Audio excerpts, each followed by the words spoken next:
আসসালামু আলাইকুম। এটেন বাংলা সংবাদে সবাইকে স্বাগত জানাচ্ছি আমি অনামিকা হাসান পুনম। ছাত্র জনতার গণ অভ্যুত্থানে বদলে যাওয়া নতুন বাংলাদেশের সাথে মার্কিন যুক্তরাষ্ট্রের দ্বিপক্ষীয় সম্পর্ক পৌঁছালো অনন্য উচ্চতায়।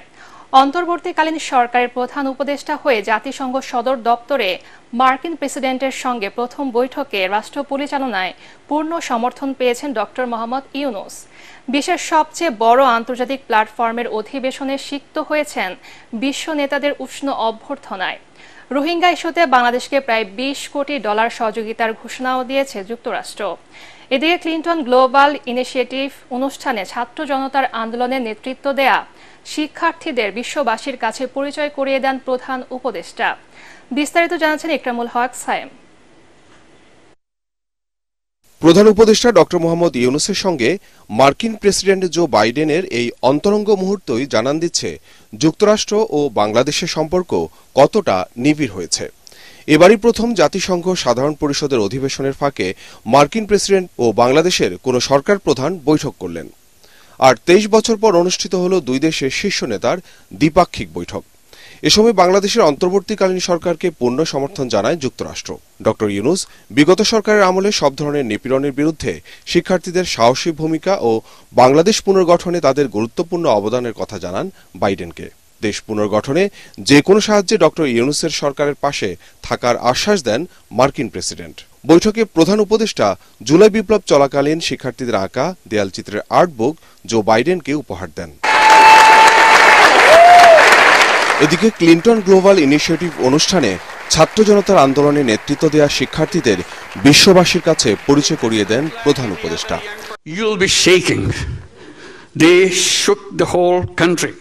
মাহফুজ আলম, সুচিস্মিতা তিথি ও নাইম আলীকে স্টেজে এনে আন্দোলনে তাদের সাহসী ভূমিকার কথা তুলে ধরেন তিনি। মাহফুজকে পরিচয় করিয়ে দেন আন্দোলনের নেপথ্যের কারিগর হিসেবে।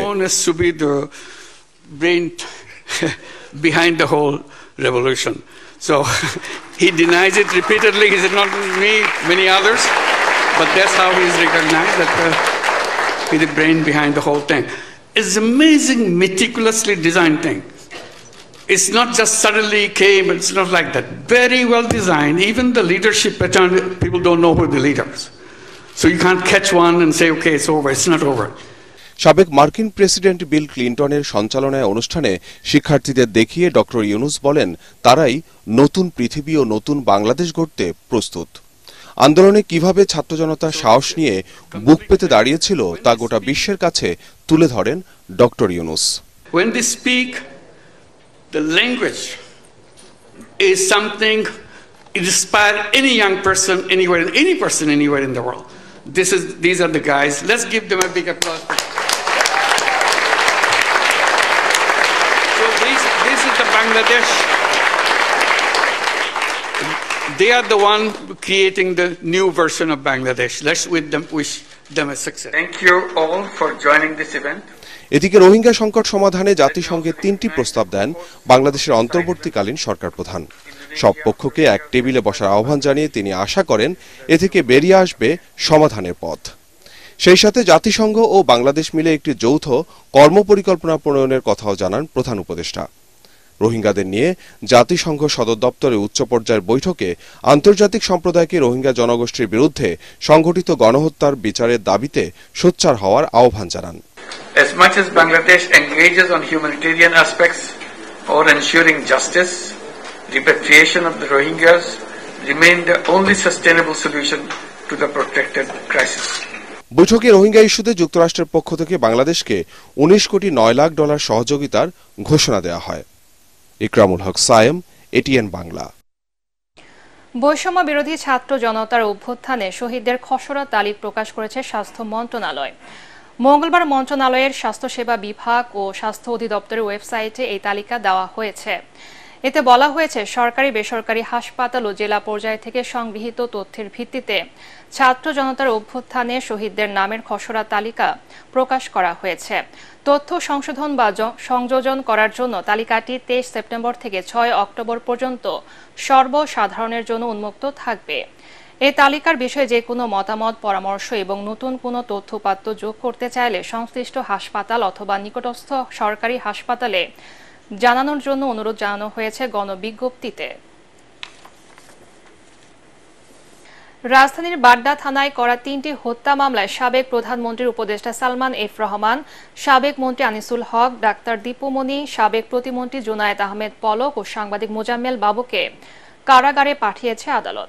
সকালে তাদের ঢাকা মহানগর মুখ্য মহানগর হাকিম আরাফাতুল রাকিবের আদালতে হাজির করা হয়।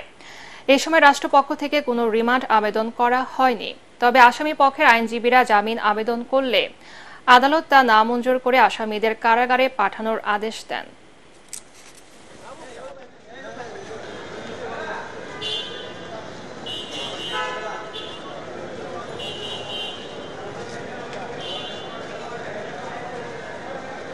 এই মামলাগুলি এখন তদন্তের অবস্থায় রয়েছে এবং সেই তদন্তের যেহেতু শেষ সমাপ্ত হয় নাই, সেই অনুযায়ী আমরা এখন জামিন নামঞ্জুর করব এবং আমরা নামঞ্জুর করেছি। আমরা বিজ্ঞ আদালতের যে আদেশ এবং যে অর্ডার হয়েছে সে আদেশ এবং অর্ডারে আমরা সংক্ষুব্ধ এবং আমরা মনে করি যে আইনের শাসন হতে আমরা বঞ্চিত হয়েছি। অন্তর্বর্তী সরকার আন্তরিকভাবে কাজ করলে প্রয়োজনীয় সংস্কার শেষে জাতীয় নির্বাচন আয়োজনে বেশি সময় লাগার কথা নয় বলে মনে করেন বিএনপির সিনিয়র যুগ্ম মহাসচিব রুহুল কবির রিজভী। ন্যায্য দাম ও দেশের মানুষের চাহিদা পূরণ না করে ভারতে ইলিশ রফতানির সিদ্ধান্তের সমালোচনা করেন তিনি। এদিকে দলের স্থায়ী কমিটির সদস্য ডক্টর মঈন খান বলেছেন, আওয়ামী লীগ সরকারের মামলা, নির্যাতন ও প্রতিহিংসার শিকার হয়ে এখনও মানবেতর জীবন কাটাচ্ছে বিএনপির অসংখ্য নেতাকর্মী। রাজধানীতে আলাদা অনুষ্ঠানে তারা এসব কথা বলেন। মইনুল আহসানের রিপোর্ট। ছাত্র আন্দোলনের শহীদ ও গুমের শিকার কয়েকটি পরিবারের সদস্যদের সহায়তা করতে ঢাকা রিপোর্টার্স ইউনিটিতে এ অনুষ্ঠানের আয়োজন করে বিএনপি সমর্থক পল্লী চিকিৎসকরা। বিএনপির সিনিয়র যুগ্ম মহাসচিব রুহুল কবির রিজভী বলেন, দেশের মানুষের প্রত্যাশা পূরণে অন্তর্বর্তীকালীন সরকারকে সব ধরনের সহায়তা করছে আওয়ামী ফ্যাসিবাদ বিরোধী আন্দোলনে থাকা রাজনৈতিক দলগুলো। দ্রুত সংস্কার শেষে জাতীয় নির্বাচন আয়োজনে কোনো বিকল্প নেই বলেও এ সময় দাবি করেন তিনি। শেখ হাসিনা আমাদের রাষ্ট্রীয় সংবিধানকে কেটে কুটে তার নিজের মতো করে একটা মুড়ির ঠোঙ্গা বানিয়েছিলেন। ওই ঠোঙ্গা থেকে যখন দরকার হবে তিনি মুড়ি নিয়ে খাবেন, আবার রেখে দিবেন। যে সাংবিধানিক প্রতিষ্ঠান, বিচার বিভাগ, পার্লামেন্ট, নগরের নাগরিক অধিকার এবং একটা অবাধ সুষ্ঠু নির্বাচন করার জন্য প্রয়োজনীয় সংস্কারের সুপারিশ তারা করে একটা অবাধ সুষ্ঠু নির্বাচন করতে বেশি সময় লাগার কথা নয়। যখন ভারতের স্বরাষ্ট্রমন্ত্রী বলেন যে বাংলাদেশে এখানে পেরে তার পা বেঁধে উপর দিকে ঝুলিয়ে রাখো, তখন আমি কেন বলবো না যে আমরা ইলিশ মাছ দেব না। এদিকে বিএসএমএমইউতে চিকিৎসাধীন নাগরিক ঐক্যের সভাপতি মাহমুদুর রহমান মান্নাকে দেখতে যান বিএনপির স্থায়ী কমিটির সদস্য ডক্টর মঈন খান।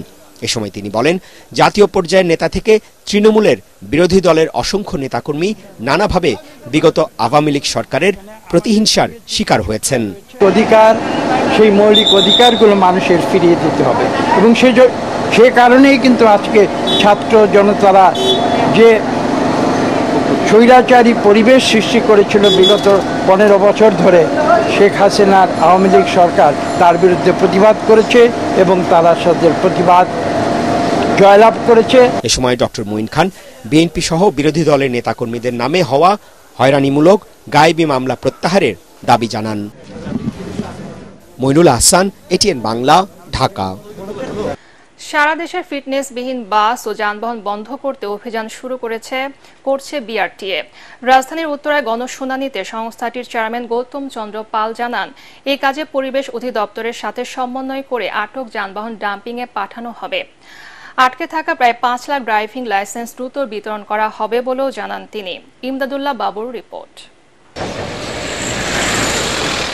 পরিবেশের জন্য ক্ষতিকর কালো ধোঁয়া ছেড়ে এভাবেই অবাধে রাজধানী দাপিয়ে বেড়াচ্ছে ফিটনেসবিহীন বহু যানবাহন। লক্কর-ঝক্কর এসব যানবাহনের কারণে বিশ্বের শীর্ষ দূষিত বায়ুর শহরগুলোর মধ্যে অন্যতম ঢাকা। এসব যানবাহনের কারণে সৌন্দর্য হারাচ্ছে নগরী, যাত্রীরা পোহাচ্ছেন ভোগান্তি, কষ্ট। বিআরটিএর হিসেবে সারা দেশে ফিটনেস নেই এমন যানবাহনের সংখ্যা 5 লাখেরও বেশি। এর মধ্যে বেশিরভাগই চলছে রাজধানী সহ দেশের বড় শহরগুলোতে। নগরীর উত্তরায় বিআরটিএর সেবা নিয়ে গণশুনানিতে সংস্থাটির নবনিযুক্ত চেয়ারম্যান জানিয়েছেন, শিগগিরই এসব যানবাহন রাস্তা থেকে তুলে নেওয়া হবে। সেই গাড়িগুলোকে কিন্তু অফরোড করতে হবে। অফরোড করতে গেলে সেটিকে ডাম্পিং এর জন্য আমাদের একটা বড় গ্রাউন্ড প্রয়োজন। গাড়ির যে ইকোনমিক লাইফ এটিও নির্ধারণের জন্য মন্ত্রণালয়ে কিন্তু কাজ চলমান আছে। এটিও আশা করি নির্ধারণ হয়ে যাবে। তখন কিন্তু আমরা সুস্পষ্টভাবে যে গাড়িগুলো ফিটনেস পাওয়ার যোগ্য নয় তাদেরকে আমরা কমপ্লিটলি আমরা অফরোড করতে, ডাম্পিং করতে কিন্তু আমরা সক্ষম হব। যে এখানে আপনাদের ভিআইসি নেই, পরিবেশ অধিদপ্তর কর্তৃক ডিভাইস আছে যার সাহায্যে কালো ধোঁয়ার মান পরীক্ষা করা যায়। আমাদের ভ্রাম্যমাণ ম্যাজিস্ট্রেটরা কিন্তু ওটার সাহায্য কিন্তু পরীক্ষা করে আইনগত ব্যবস্থা নিচ্ছে। নানা জটিলতার কারণে করোনা মহামারীর পর থেকে এ পর্যন্ত প্রায় ৫ লাখ আবেদনকারীর ড্রাইভিং লাইসেন্স আটকে আছে বিআরটিএতে। নতুন চেয়ারম্যান জানিয়েছেন, জটিলতা মিটিয়ে শিগগিরই এসব বিতরণ শুরু হবে। হয়রানি মুক্তভাবে জনগণের কাছে পৌঁছে দেওয়ার জন্য আমরা সব ধরনের পরিকল্পনা গ্রহণ করছি এবং আমরা এটার জন্য বদ্ধপরিকর। লাইসেন্স গ্রহণ, পরীক্ষা দেওয়া এই প্রক্রিয়ার মধ্যে কোনো ধরনের ত্রুটি নেই আমাদের জানা মতে, কিন্তু লাইসেন্স প্রদানের ক্ষেত্রে কিছু বিলম্ব হয়েছে। আমরা আশা করি খুব দ্রুতই আমরা যে পেন্ডিং লাইসেন্সগুলো এটি সরবরাহ করতে সক্ষম হব। বিভিন্ন বিভাগে দালালের দৌরাত্ম্য বন্ধে মোবাইল কোর্ট চালু আছে জানিয়ে যে কোনো কাজে বিআরটিএর কর্মকর্তাদের সাথে সরাসরি যোগাযোগ করতে সেবা প্রত্যাশীদের প্রতি আহ্বান জানান সংস্থাটির চেয়ারম্যান। ইমদাদুল্লাহ বাবু, ATN Bangla, Dhaka.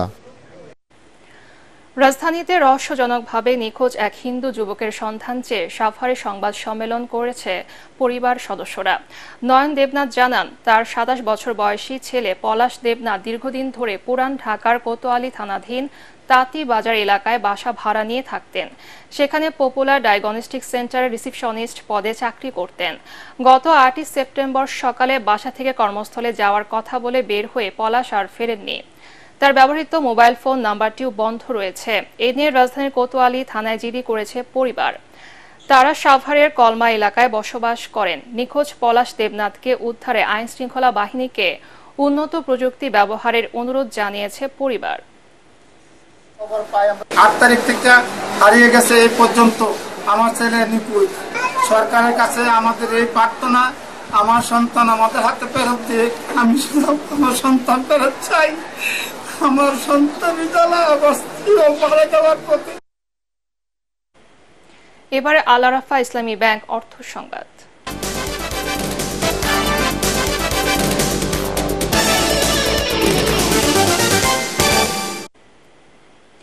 Tour operator ও ট্যুর গাইড আইনের বিধিমালার বিভিন্ন অসঙ্গতি দূরীকরণ ও মূসক প্রত্যাহারের দাবি জানিয়েছে tour operators association of Bangladesh টুয়াব।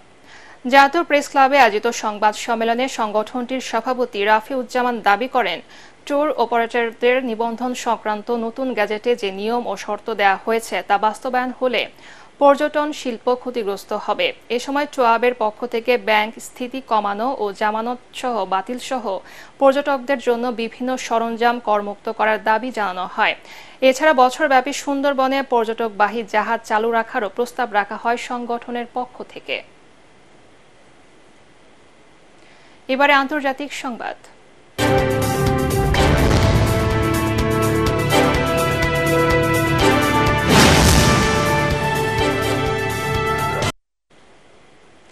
যুক্তরাষ্ট্রের পররাষ্ট্রমন্ত্রী অ্যান্টনি ব্লিংকেনের বিরুদ্ধে পার্লামেন্ট অবমাননার অভিযোগ উঠেছে। দেশটির পার্লামেন্ট কংগ্রেসের নিম্নকক্ষ হাউস অব রিপ্রেজেন্টেটিভসের পররাষ্ট্র মন্ত্রণালয় বিষয়ক পার্লামেন্টারি কমিটি হাউস স্পিকার বরাবর এই অভিযোগে চিঠি দিয়েছেন। হাউস অব রিপ্রেজেন্টেটিভসে সংখ্যাগরিষ্ঠ দলের আসনে রয়েছে রিপাবলিক পার্টি। ডেমোক্রেটিক পার্টির নেতা ব্লিংকেনের বিরুদ্ধে পার্লামেন্ট অবমাননার অভিযোগ আনা হবে কিনা এ নিয়ে পররাষ্ট্র মন্ত্রণালয় বিষয়ক কমিটির সদস্যদের মধ্যে ভোট হয়। এতে ২৬ জন সদস্য ব্লিংকেনকে পার্লামেন্ট অবমাননার দায়ে দোষী সাব্যস্ত করার পক্ষে ভোট দেয়, আর বিপক্ষে ভোট দেয় ২৫ জন। হাউস অব রিপ্রেজেন্টেটিভসে এই অভিযোগের উপর শুনানি শুরু হয়েছে। স্থানীয় সময় সোমবার সেই শুনানিতে উপস্থিত থাকার জন্য ব্লিংকেনকে সমনও দিয়েছিল পররাষ্ট্র মন্ত্রণালয় বিষয়ক কমিটি। গাজায় অবিলম্বে যুদ্ধবিরতি সহ বিশ্বব্যাপী সংঘাত বন্ধে সব দেশের রাষ্ট্রনায়কদের ঐক্যবদ্ধ হওয়ার আহ্বান জানিয়েছেন বিভিন্ন দেশের রাষ্ট্রপ্রধানরা। নিউ ইয়র্কে জাতিসংঘ সাধারণ পরিষদের ৭৯তম অধিবেশনে দেয়া ভাষণে বিভিন্ন অঞ্চলের সংঘাত ও হানাহানি বন্ধ এবং জলবায়ু পরিবর্তনের প্রভাব মোকাবেলায় কার্যকর ও দৃশ্যমান পদক্ষেপ নেওয়ার আহ্বান জানান তারা। আরও জানাচ্ছেন ফারহিন ইসলাম টুম্পা। জাতিসংঘের এবারের অধিবেশনে স্বাগত বক্তব্যে মহাসচিব অ্যান্তোনিও গুতেরেস বলেন, বর্তমান বিশ্ব এখন কঠিন চ্যালেঞ্জের মুখে। সবাই ঐক্যবদ্ধ হয়ে এই চ্যালেঞ্জ মোকাবেলা করতে হবে। বিশ্বব্যাপী যুদ্ধ বেড়ে যাওয়ায় উদ্বেগ জানিয়ে জাতিসংঘ মহাসচিব বলেন, যে কোনো উপায়ে তা বন্ধ করতে হবে।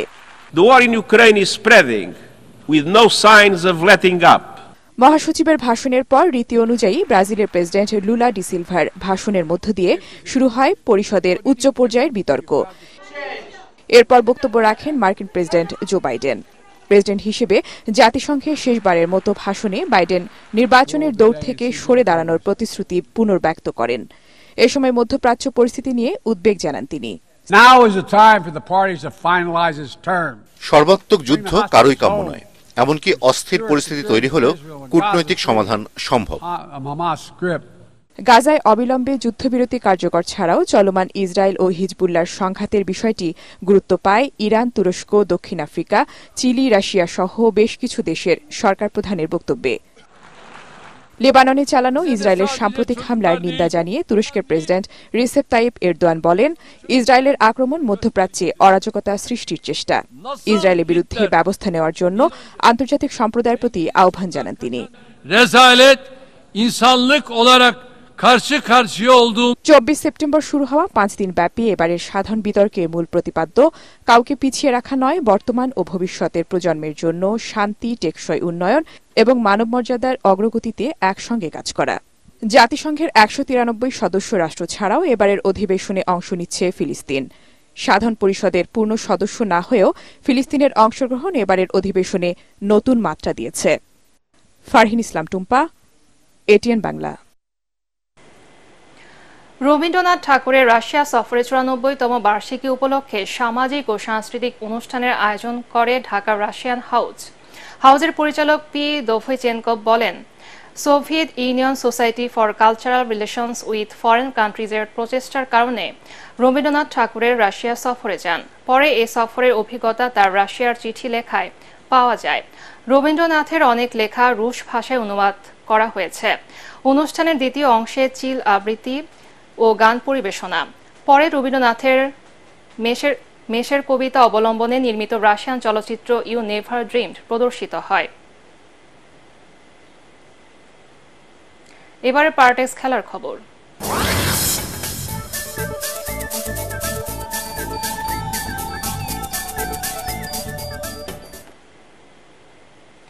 ভারতের বিপক্ষে দ্বিতীয় ও শেষ টেস্টের ভেন্যু কানপুরে পৌঁছেছে বাংলাদেশ ক্রিকেট দল। চেন্নাই টেস্টে বড় ব্যবধানে হেরে পিছিয়ে আছে শান্ত সাকিবরা। তাই সিরিজের সমতা ফেরাতে কানপুরে জয় পেতে মরিয়া হয়ে আছে তারা। তবে নিজেদের মাটিতে সবসময় অপ্রতিরোধ রোহিত শর্মার দল। কিন্তু সম্প্রতি পাকিস্তানকে হোয়াইট ওয়াশ করে আসায় টাইগাররাও জয়ের জন্য ব্যাকুল। কানপুরে সিরিজ বাঁচানোর ম্যাচে শুক্রবার ভারতের মুখোমুখি হবে বাংলাদেশ। শুধুমাত্র রাজনৈতিক প্রতিহিংসায় নষ্ট হতে চলেছে বগুড়ার শহীদ চান্দ স্টেডিয়াম। 2004 সালে ফেব্রুয়ারি মাসে অনূর্ধ্ব 19 দলের বিশ্বকাপ ম্যাচ দিয়ে 8 কোটি টাকা ব্যয়ে নির্মিত এই স্টেডিয়ামটির আনুষ্ঠানিক যাত্রা শুরু। আইসিসির স্বীকৃতি পাওয়ার পর একটি টেস্ট আর 5টি ওয়ানডে ম্যাচও অনুষ্ঠিত হয় এই সবুজ গালিচায়। এই মাঠে ওয়ানডেতে শ্রীলঙ্কার বিপক্ষে নিজেদের প্রথম জয় পায় টাইগাররা। বগুড়া থেকে হুমায়রা আক্তার জাহানের রিপোর্ট, জানাচ্ছেন পরাগ আরমান। আওয়ামী লীগ নেতৃত্বাধীন সরকার ক্ষমতায় আসার পরই বৈষম্যের তীব্র ক্রোধে পড়ে শহীদ চান্দ স্টেডিয়াম। আন্তর্জাতিক ম্যাচ তো নয়, এমনকি বিপিএল এর একটি খেলাও আয়োজন করতে দেয়া হয়নি মুশফিক, তাওহিদ হৃদয়, তানজিদ তামিম ও শফিউলদের ক্রিকেটার হয়ে ওঠা এই মাঠে। শুধু তাই নয়, উইকেট অত্যন্ত ভালো হলেও শুধুমাত্র রাজনৈতিক প্রতিহিংসায় স্টেডিয়ামটিকে ভেন্যু তালিকা থেকে বাদ দেয় বিসিবি। আওয়ামী লীগ সরকার ক্ষমতায় থাকার কারণে বগুড়াকে সবচেয়ে অবহেলিত একটা জেলায় পরিণত করে এখানে সর্বোচ্চ রকমের অসহযোগিতা করেছিল এই সরকার। দীর্ঘদিন ম্যাচ না হওয়ায় বকেয়া পড়েছে লাখ লাখ টাকা বিদ্যুৎ বিল, ফ্লাডলাইট সবই অকেজ। অযত্ন অবহেলায় খেলার উপযুক্ততা হারিয়েছে আউটফিল্ড ও পিচ। স্থানীয়দের দাবি দ্রুত সংস্কার করে মৃত্যুর মুখ থেকে ফিরিয়ে এনে শহীদ চান্দ স্টেডিয়ামে আবারও জাতীয় আন্তর্জাতিক ম্যাচ আয়োজনের। এখান থেকে আসলে বাংলাদেশ প্রথম জয়টা আসলে ছিনিয়ে নেয়। আন্তর্জাতিক স্টেডিয়াম ঠিক আছে, কিন্তু এইভাবে আমাদের কোনো এখানে সুযোগ সুবিধা নেই। বাংলাদেশ টিমে 4টি প্লেয়ার আমাদের অংশগ্রহণ করতেছে এবং মহিলা দল থেকেও আমাদের 5টা প্লেয়ার অংশগ্রহণ করতেছে জাতীয় দলে। বগুড়ার আবাসন ব্যবস্থা এখন অন্য জেলার চেয়ে বেশ উন্নত। ইতিমধ্যে উত্তরবঙ্গের সাথে রাজধানীর যোগাযোগ ব্যবস্থারও উন্নতি হয়েছে। এই মাঠে খেলা আয়োজন করতে সংশ্লিষ্টদের দৃষ্টি দেওয়ার অনুরোধ বগুড়ার ক্রীড়াপ্রেমীদের। বগুড়ায় যে 5টা পিচ আছে ক্রিকেট ম্যাচের, এই পিচগুলিকে আমরা বাউন্স উইকেট করা হয়। বাউন্স উইকেট করার কারণে এই মাঠে যারা খেলে তারা মোটামুটি আন্তর্জাতিক ম্যাচ খেলার জন্য প্রস্তুত হয়ে যায়। যেখানে আরাফাত রহমানের স্বপ্ন ছিল বগুড়াকে একটা একাডেমি করার, মানে ন্যাশনাল টিম যেন এখানে একটা এসে 1 মাস 2 মাস থেকে এখানে প্র্যাকটিস করে এবং তারা যেন ভালোভাবে খেলতে পারে, এই জন্য স্বপ্ন ছিল। কিন্তু পরবর্তীতে রাজনৈতিক বৈষম্য শিকার হয়ে আজকে বগুড়া আন্তর্জাতিক স্টেডিয়াম অবহেলিত পড়ে আছে। 18,000 দর্শক ধারণ ক্ষমতার এই মাঠে আবারও আন্তর্জাতিক ম্যাচ আয়োজন হবে, সেই স্বপ্নে এখন বিভোর বগুড়াবাসী। পরাগ আরমান, এটিএন বাংলা। পরবর্তী সংবাদ দেখার আমন্ত্রণ জানিয়ে এখনকার মতো শেষ করছি। এটিএন বাংলার সংবাদ ইউটিউবে দেখতে ব্রাউজ করুন youtube/ATN বাংলা নিউজ। ধন্যবাদ সবাইকে।